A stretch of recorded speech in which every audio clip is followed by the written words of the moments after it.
Hey, this is Luke from Steve White Motors. Haven't done any videos for quite a while, and we've got a customer that's asking us to put the half covers on, and I thought I'd do a quick video.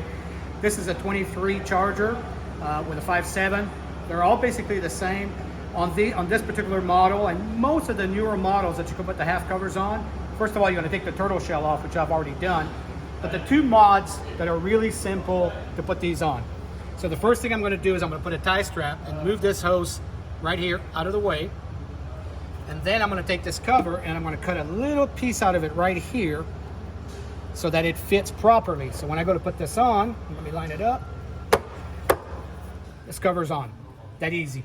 Very few mods. The opposite side, and let me sneak around you, Clara. On the opposite side, what I did is I removed this little gizmo off its bracket right here, and all I did was put a tie strap on it, as you can see.